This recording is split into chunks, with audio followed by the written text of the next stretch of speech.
Olá pessoal, em vídeo anterior nós havíamos trabalhado um exemplo de passivos financeiros, cujo reconhecimento contábil a gente trabalhou por um método que eu chamei de método 1, em que o reconhecimento contábil das transações ele era feito pelo valor líquido, ou seja, sem o uso de contas retificadoras.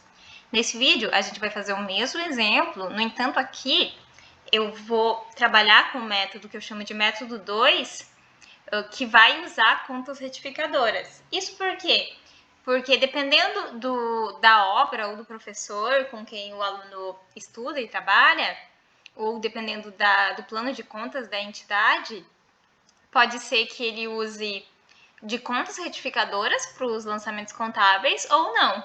A ideia das contas retificadoras é elas serem auxiliares. No final, na consolidação e na apresentação das demonstrações contábeis, os saldos das contas são apresentados pelos seus valores líquidos, ou seja, deduzidas as contas retificadoras. Porém, determinados alunos preferem usar as contas retificadoras, outros alunos não, acham trabalhar pela forma líquida mais fácil, porque mais contas retificadoras significa mais contas para administrar. Particularmente, quem estuda comigo nas minhas disciplinas, os meus alunos são livres para escolher entre um método e o outro, porém eu vou apresentar aqui os dois métodos para que o aluno depois decida o que ele se sente mais confortável trabalhar, com ou sem as contas retificadoras. Então vamos lá. Suponha que no final de dezembro de 2000 a empresa BAC SA faça uma captação de recursos no valor de 2 milhões e incorra em despesas bancárias no valor de 10 mil e gastos com consultores no valor de 120 mil. A taxa de juros contratual é de 10% ao ano, sendo que a empresa liquidará o empréstimo com um único pagamento ao final de 2 anos. Com base nestas operações, proceda os lançamentos contábeis até a realização total desde o reconhecimento inicial. Então, vamos relembrar mais uma vez que passivos financeiros mensurados ao custo amortizado, que é o caso desse empréstimo, eles são inicialmente reconhecidos ao valor justo, menos custos de transação, mais prêmios se tiver, mas geralmente empréstimo não tem prêmio, só tem custo mesmo. A gente havia conversado também que nos meus exercícios, a gente pode assumir que os empréstimos, financiamentos e as captações de recursos, eles ocorrem em um mercado comum, então as taxas e valores de mercado. Então, nesse sentido, não há motivo para a gente não acreditar que os 2 milhões aqui, eles representam um valor justo. Então, a gente pode assumir que, como as empresas dos meus exercícios, elas trabalham a taxas de mercado, a gente vai reconhecer o valor contratado como valor justo. Então, o valor contratado vai ser o valor justo. E esse valor é o valor que a gente faz no reconhecimento inicial. Lembrando também que do valor justo a gente vai deduzir os custos de transação que tiveram. A gente teve 10 mil, mais 120 mil, a gente teve 130 mil de custos de transação. Ok? Então, vamos resolver nesse vídeo pelo método 2, usando as contas retificadoras. Recomendo que todos assistam o vídeo que faz a resolução desse exercício também pelas contas líquidas, pelos saldos líquidos. Então, vamos lá. Vou aumentar um pouco a tela aqui. O empréstimo contratado foi de 2 milhões de reais, que, como foi um valor captado aí em um banco comercial, a gente pode definir que esse é o valor justo do empréstimo, não é um empréstimo, como dizem, um empréstimo fomentado de uma agência de fomento, que geralmente agências de fomento, elas concedem empréstimo a valores abaixo do mercado, mas não é o caso aqui. O caso foi um banco comercial. Então, o capital emprestado representa o valor justo do empréstimo. A taxa contratada foi de 10% ao ano e o empréstimo vai ser liquidado daqui a 2 anos em parcela única. Então, a gente havia visto no vídeo anterior já todo esse processo de cálculo do montante. Então, o valor que a gente vai pagar no futuro, principal mais juros, vai totalizar 2.420.000. No entanto, o banco vai liberar para a entidade líquido 2 milhões menos 130 mil. Por quê? Porque o custo de transação ele vai ser deduzido do nosso saldo líquido. Então, a gente vai receber líquido em moeda 1.870.000. No primeiro ano, a gente não vai pagar nada. Então, não tem nenhum fluxo de caixa que saia da entidade no primeiro ano. Por quê? Porque todos os 2.420.000 vão ser pagos ao final do segundo ano.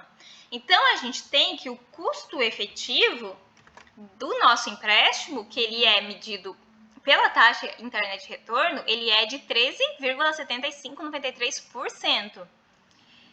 Que a gente pode ver que é maior que a taxa contratada, de 10% ao ano. Isso porque a gente teve custos de transação aqui. Esses custos de transação, a gente já cansou de conversar, que fazem parte do custo da dívida da entidade. Então, quando a gente faz aqui as tabelas de amortização, a gente pode ver que o saldo inicial é 1.870.000.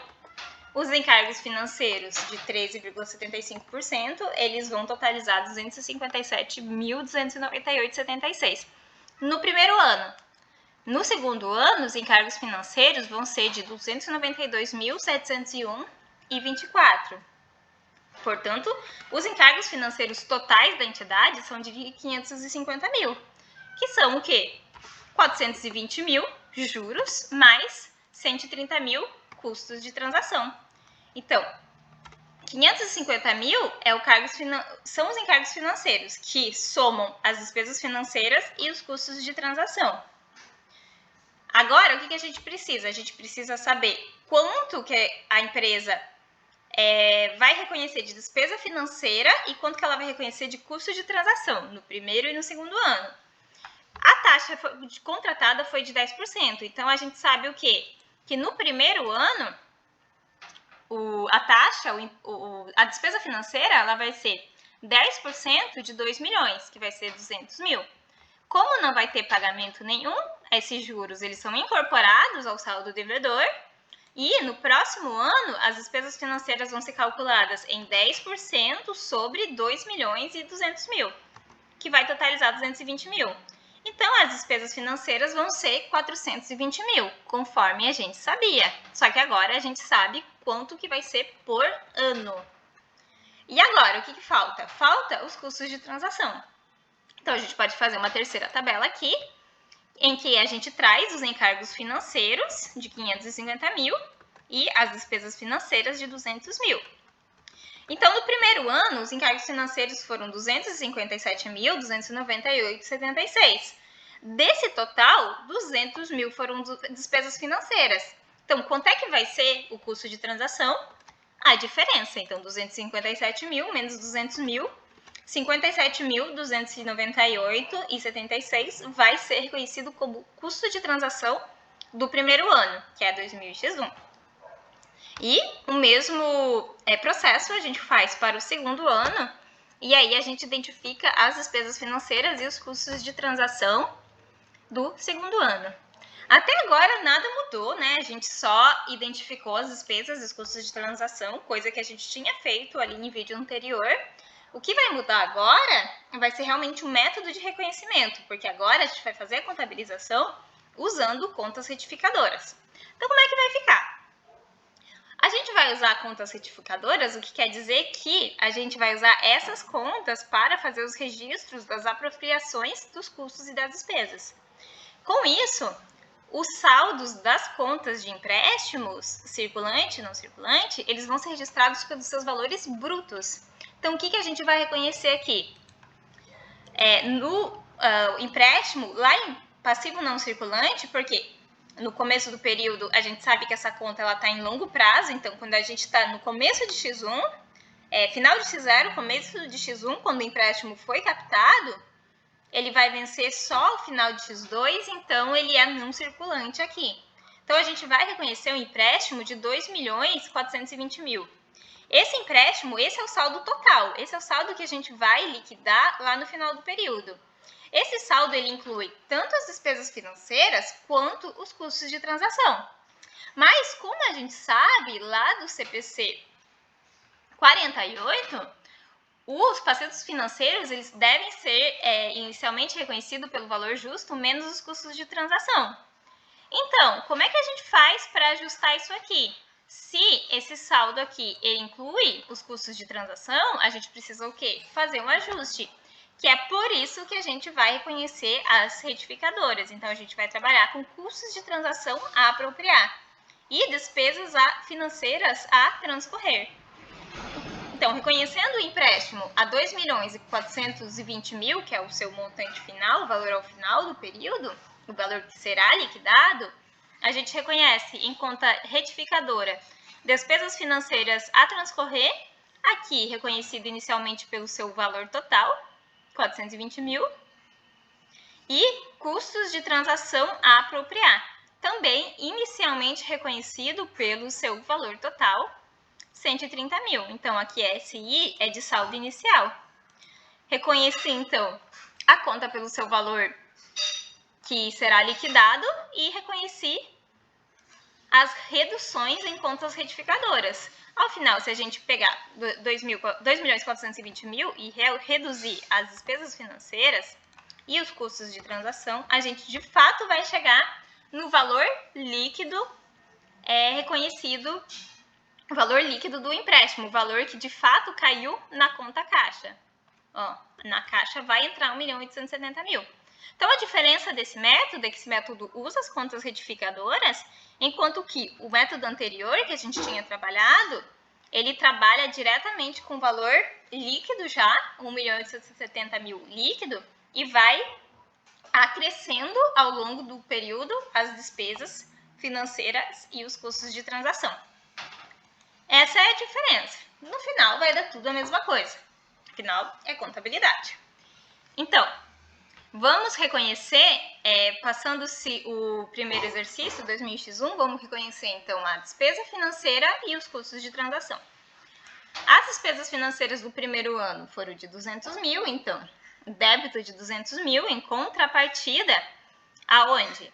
Em despesas financeiras a transcorrer. Então, a gente vai fazer a contrapartida lá na conta retificadora. Então, débito em despesa, crédito na conta retificadora. E dentro do custo de transação, a gente reconheceu uma despesa com custo de transação de 57.000 em 2000x1. A contrapartida vai ser o quê? Um crédito em custos de transação a apropriar. Então, ao invés de usarmos a conta oficial, a gente vai usar as contas retificadoras. E essa é a diferença.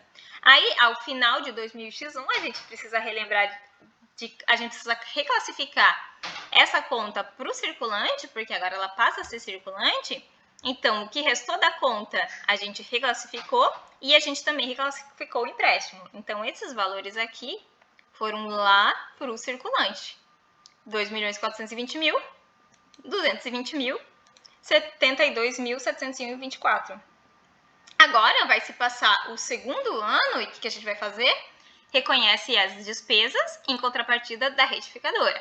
Reconhece os custos de transação, contrapartida, retificadora. Aí no final, se a gente olhar, essa conta se anula, ó, aqui se anula, a retificadora e a outra retificadora se anula. Opa! Porque a conta retificadora realmente é uma conta para a gente fazer o controle. E o empréstimo já estava registrado ao seu valor final, ao seu valor de liquidação, 2.421.000. Basta a gente fazer o reconhecimento do pagamento final. Então, crédito, débito no passivo circulante em contrapartida de caixa e equivalentes de caixa. Então, essa é a única diferença. No método líquido, a gente reconhece o empréstimo pelo seu valor justo, deduzido do custo da transação e também não incluídas as despesas financeiras. E, na medida em que a gente reconhece essas despesas e custos, a gente vai incorporando no saldo do empréstimo. Já no segundo método, ao invés de a gente usar a conta de empréstimo em si, a gente vai trabalhar com contas retificadoras. Então, o aluno é livre para definir o que ele prefere trabalhar, ok? Muito obrigada e nos vemos no próximo vídeo.